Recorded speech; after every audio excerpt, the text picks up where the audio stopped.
इस हर बात का जवाब भी लूंगा सुजीत से। आप सोचिए डॉक्टर सुनील किस जाति के हैं, कुशवाहा के जाति से आते हैं, और उनको मंत्री कहां से बनाया जा रहा है, तो नालंदा से। इंटरेस्टिंग है।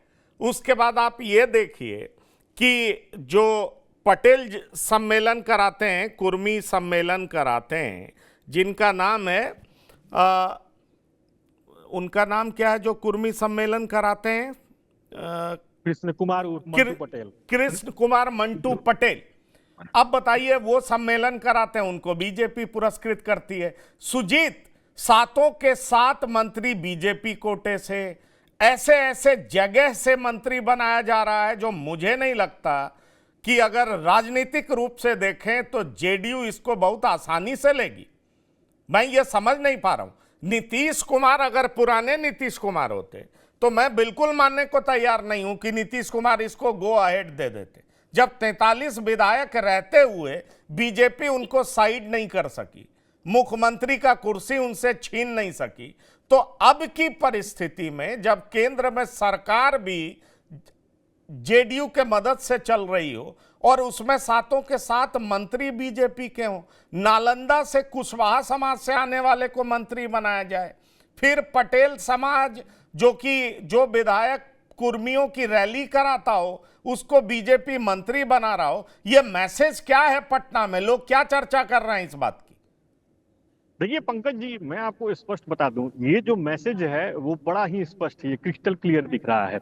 इंजीनियर माफ करेंगे, शैलेंद्र जो हैं, जो बिहार शरीफ से विधायक हैं, इनकी गिनती कद्दावर कुर्मी नेताओं में होती रही है। ये अपने दम पर बिहार शरीफ में कुर्मी समाज का झंडा बुलंद करते रहे हैं शुरू से। अब रही बात कृष्ण कुमार उर्फ मंटू पटेल की, तो मंटू पटेल ने जब चंद रोज पहले पटना में कुर्मी एकता रैली की थी, उसी समय उन्होंने एक तरीके से अपनी ताकत को दिखाने की कोशिश की थी, जिसमें एक हद तक वो सफल भी रहे।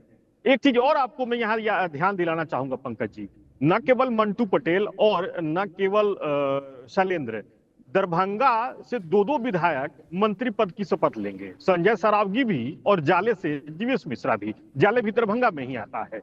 तो और यहाँ पे भी बहुत इंटरेस्टिंग सीन है। एक तरफ जहाँ पे मंटू पटेल और शैलेंद्र हैं, जो कुर्मी कोयरी की बात है, वहीं दूसरी तरफ दरभंगा से शैलेंद्र नहीं है, सुनील है, डॉक्टर सुनील कुमार। माफ करेंगे, डॉक्टर सुनील। तो ये एक तरफ जहाँ पे एक मैसेज देने की कोशिश की गई है कि दरभंगा नालंदा में, तो नालंदा में एक चीज मैं आपको और स्पष्ट करना चाहूंगा पंकज जी, क्योंकि नालंदा जो है ये यहाँ पे बहुत बड़ा एक राजनीतिक गेम का सेंटर बनने जा रहा है, ये एक इपिक सेंटर बनने जा रहा है एक तरफ अगर उसको कहें तो।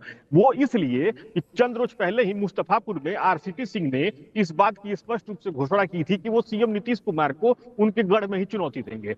अब बीजेपी बिहार शरीफ से अपने सबसे बड़े चेहरे को मंत्री बनाने जा रही है। ठीक है, यद्यपि वो 5-7 महीने के लिए मंत्री बनेंगे, लेकिन एक मैसेज देने की कोशिश की जा रही है। और आपको मैं ये भी बता दूं कि जो डॉक्टर सुनील हैं, इनका कद सतीश कुमार के बाद से गिना जाता था। सतीश कुमार वो हैं जिन्होंने बिहार में कुर्मी एकता को लेकर के बहुत काम किया था। कभी उनकी भी गिनती होती थी। जब उन्होंने 90 के दशक में पटना में जब रैली की थी, तो उस रैली में कभी नीतीश कुमार भी शामिल हुए थे। उसके बाद से नीतीश कुमार का राजनीतिक रूप से एक तरीके से कहें तो बहुत बड़ा कैनवास एक फिट हो गया था। और उसी दौर, उसके बाद के दौर के अगर कहेंगे तो उसके बाद से ये बिहार शरीफ से हैं। अब ये बहुत इंटरेस्टिंग है ये कि आने वाले समय में नालंदा जो है वो इपिक सेंटर इसलिए बन रहा है कि एक तरफ जहां बीजेपी अपने नए नवेले मंत्री के जरिए नीतीश कुमार को घेरने की कोशिश करेगी, वहीं दूसरी तरफ वहां पे आरसीपी भी पूरी तरीके से लगे हुए हैं कि वो नीतीश कुमार को वहां पे कड़ी चुनौती दे। तो ये बड़ा इंटरेस्टिंग सीन हो रहा है। अब मंटू पटेल है, मंटू पटेल ने अपनी राजनीतिक ताकत को दिखाने की कोशिश की थी और इसमें वो बहुत हद तक सफल भी रहे। मेरी कुछ लोगों से बात हुई थी पटना में, तो पटना में ये चर्चा है, इसमें कहीं कोई शक नहीं, आप बिल्कुल सही कह रहे हैं। पटना में ये चर्चा है कि आखिर बीजेपी ये कौन सी राजनीति की बिसात बिछा रही है कि वो एक कद्दावर नेता को नालंदा से ही उठा के और मंत्री बना रही है। देखिए, पोर्टफोलियो क्या मिलता है उससे मतलब नहीं है, लेकिन मैसेज किया जाता है, ये बहुत मायने रखता है। जी पंकज जी।